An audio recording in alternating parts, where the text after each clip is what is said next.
Right, good morning everyone. So we've got this lovely little Mazda2 in for a service today. Basic service and a little bit of warranty work as well. I changed this customer's gearbox oil a couple of months ago and they were quite happy with the shift, which is absolutely fine. I explained to the customer that at the time the only oil that I was able to source them was the 7580 GL4 mineral oil, so they were fine with that at the time. That was all signed off and ready to go. Today, however, we're going to be putting in some fully synthetic 7580 GL4, which is what I normally put in customers' cars and my own car, and it usually gets a far better results. So today, we've got an auxiliary belt going on. We were going to have a water pump belt going on as well, down there, look. But unfortunately, it hasn't turned up in time, so the customer is aware that they are going to have to come back to me in the near future to get the water pump belt done as well. With a basic service, you get an oil filter and a sump plug as standard. The customer has also opted, if required, to have spark plugs changed as well. This engine's done 63,000 miles, so it will be due for spark plugs if they're original. They should really be done every 50,000 miles. What I also do when I do oil filters is I also put the mileage on and sign the filter, so you know exactly who's done it and exactly when it's been done. So step one is to remove the under tray. You got 8 10mm bolts that go along here, and then 1 2 3 4 5 6 plastic clips to remove there. Now normally if you're just doing an oil and filter change, you don't have to remove this piece here, which is 3 clips, 3 8mm screws and 2 clips, one of which is currently missing. The customer is aware. However, because we're doing the gearbox oil and we need to access the gearbox for the drain plugs, you have to take the under tray off. Fill plug on this gearbox is here, drain plug is here. Step 2 now, remove the oil filter. To remove the oil filter, I use a ratchet and one of these 3-prong tools. I don't unscrew it all the way to begin with, just to let all the oil drain, because otherwise you're going to make a horrendous mess. And then I just give it a spin and in it goes. So that's the oil filter drained. We're just going to let it drip slightly, and then once it's finished dripping, we're going to come back to it. In the meantime, we're going to take a look at the spark plugs. So to remove the spark plugs, you're going to need to remove these 4 plastic clips. I recommend either a large flathead screwdriver, or I like to use a trim removal tool, or if they've been off before, you should be able to get your finger in and give it a good push. Once you've done that, you are going to need to remove these 4 8mm bolts to remove the coil packs and to be able to access the spark plugs. Now that we've got our coils out, we have access to our spark plugs, which are down in there.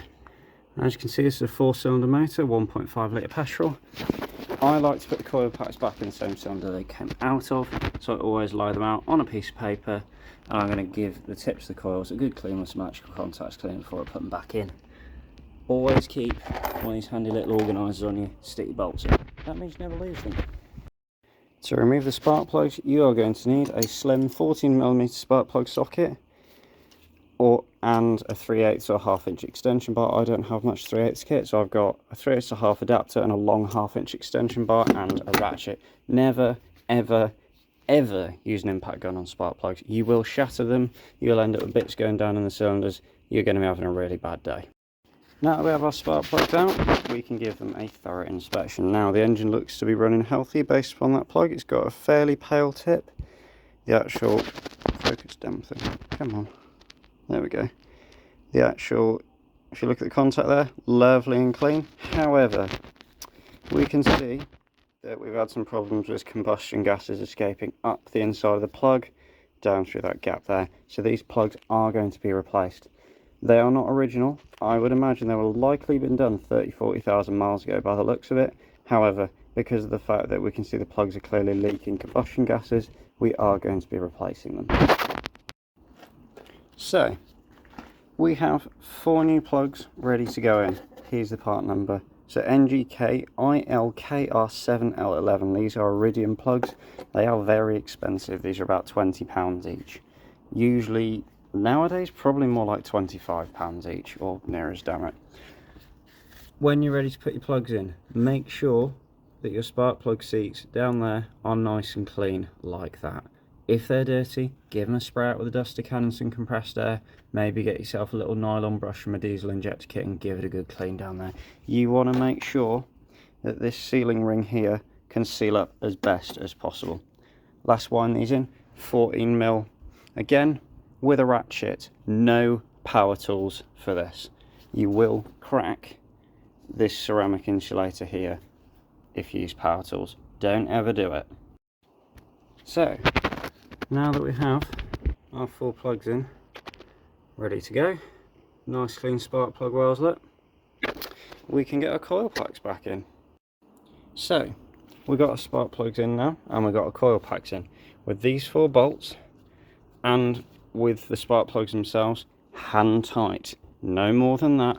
Do them till they're snug. With the spark plugs, give them 1/8 of a turn after that, but that is it. With these, hand tight until snug. This is a plastic rocker cover. There are threads built into this. It is a metal shim that sits inside. It's a thread set essentially, and the threads go into there. You will pull the threads out if you do them any tighter than that. Okay? Same goes with the spark plugs. You get any tighter than that, it's an aluminium head, it's an aluminium block. You're going to strip the threads. You could snap spark plugs. Be careful, be safe. It's the best way to be with these engines. Next thing we're going to do is we're going to undo the oil drain plug. You are going to need a swan neck 17 to 19mm spanner, and you're also going to need a new sump plug. Now, on this engine, because I've serviced this before, I have changed it to one of these. There's your part number there for those of you who are interested. It's a 19mm sump plug, and it fits perfectly in the Mazda threads, no leaks whatsoever. The standard sump plug on these is an 8mm hex plug. They are terrible for stripping out when people over tighten them. That's why I've swapped them out for those. So, let's drain the oil. So, I cracked the sump plug with my spanner. The reason I use a swan neck is because if it starts dripping and I put my spanner in like that, it's going to run down the spanner and straight into the oil pan. It also means that I don't get my hands mucky from the oil filter housing that's still draining. Next thing we're going to do is we're going to pop out our sump plug like so. Voila, oil draining. While that's draining, we're going to move on to our auxiliary belt. Now, these are hilariously straightforward to do. Same swan neck spanner, 17mm side. Get your 17 down in there. I'm not sure if we can see it on camera. Down there, there is, I'll give it a pointer actually. See it right there? That's where we want to put our spanner. So, you're going to get in there with your 17. You want to turn anti-clockwise. So, you get your 17 on your tensioner, like so. Give it a good pull, and then you slip the belt off. I'm going to have to go off camera to do that because you need to. So, all I did is I slipped the belt off the alternator, and now you can give it a good grab and pull it out. This is an original, good lord, can't see. This is an original Mazda belt. There's our belt size, 6BK952. Now this belt actually looks in fairly good condition. However, the ribs on the inside are starting to split. We can start to see that Kevlar weave on the inside of the belt. This is the original belt from the vehicle, the same for the water pan belt. So we are going to be doing a big replace on these. Really important to do these every 50,000 miles, regardless of how the belts look. You will start to get that wear on the inside of the ribs, as they do tend to perish. What you then going to want to do is you're going to want to go down in here, and you can see we're going to need to take this trim panel out. I'm going to need to undo these 2 clips here. So you got 1, 2, 3, 4, 5, and then a clip in behind over there. Now what we're going to do is, now that we've taken all those clips out, is going to go under the car, because we've got a sneaky little 8mm bolt holding this in still right over here, look. So that's got to come out next. So we've got our trim piece out. That allows me to get hand access in here. Our auxiliary belt is now on. what I did is I got 17mm spanner, put it on the tension over here, a little bit further out though, like so, and you go straight up and on there, like that. Give yourself a little bit of room, because the first thing you're going to want to do before you pull that tensioner back is wrap your belt around your crankshaft pulley. Then you're going to want to route up the top first, so you're going to want to pull your tensioner back like this. It's a hydraulic tensioner, so it comes back nice and freely. Look, you're going to route the top first. You're going to go up around the tensioner, you're then going to go up onto your alternator up there, and then you're going to come back down and you're going to route around your aircon compressor like that. Make sure your belt's nice and tight, 45-degree flex, no more. This one's nice and tight, we're ready to move on. So we've got a trim piece back in, like so. We've got our 8mm bolt in under there.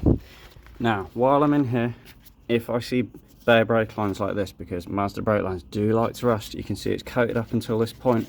What I'm going to be doing is giving this a good clean off with a wire brush, and then I'm going to be coating it in some copper grease, just to make sure that our fittings don't seize, our fittings don't get rusty, and they're waterproofed as well. I'm also going to be inspecting the suspension on both front axles and the brakes as well. I can see already we're going to need a new cover for this brake bleed nipple, but our brake pads are looking very nice. We've got loads of meat left on those. Our discs are also looking very nice as well. They were replaced fairly recently. So now we're giving it a good clean. We've gotten all of the loose rust off. We made sure the threads are nice and exposed and they're nice and clean. We're going to get some copper grease on there. So now we have got our brake line and our foil down there, coated in a little bit of copper grease to make sure that it doesn't rust. Little bits of attention to detail like this, guys, they really make the difference long term. If you're going back in here, you're going to have to replace a brake line. Doing this now will save you a lot of time later. It will also save the customer the heartache of their brake lines corroding, because let's face it, it's so easy. It's 1 minute, just put a bit of copper grease on that and give it a bit of a clean up. So yeah, let's get the wheel back on and let's move on. So we've got our oil filter filled with oil. I usually fill them about half full just to make sure I don't spill any, because I'm clumsy. And we've got a nice thin film of oil around the edge of the filter, round there. Let's put it on. Our oil filter is in. We've got a drain bar on there, look. Everything's lovely and clean. And we've torqued it to spec. I put a nice little paint mark there to show it's been torqued to spec. But yeah, always make sure the oil filter housing is lovely and clean before you put the new filter on. Stops any risks of leaks. Next job is going to be the gearbox. So now we move on to our gearbox.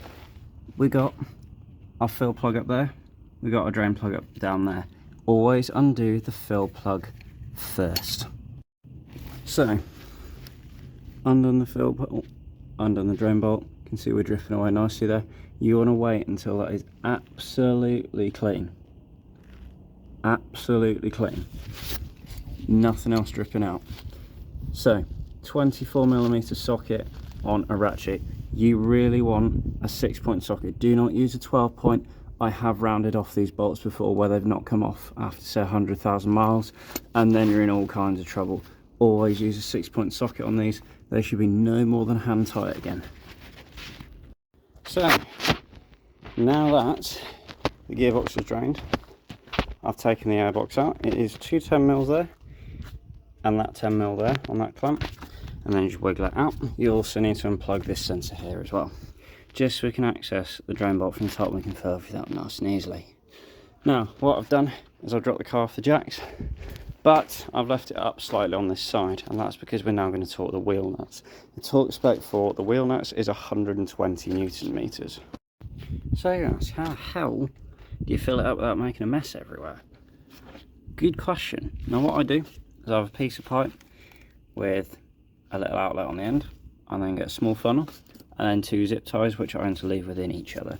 I then hang the funnel off of our airbox mount right there, so I can just pour straight in, no mess, no fuss.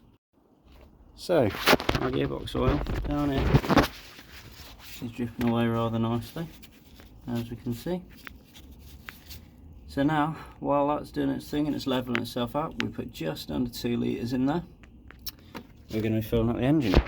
Now, the engine oil I use in these engines is as follows. Now, Mazda say 0W20, API-SP, Ilsac GF6. I use Liquid Moly Special Tech AA in these. I will not use anything else, okay? Meets those specs very nicely. It also meets a host of others as well, which in theory means it's better oil. This is the best stuff to use in these engines. I've used absolutely all sorts in them. This stuff runs by far the best.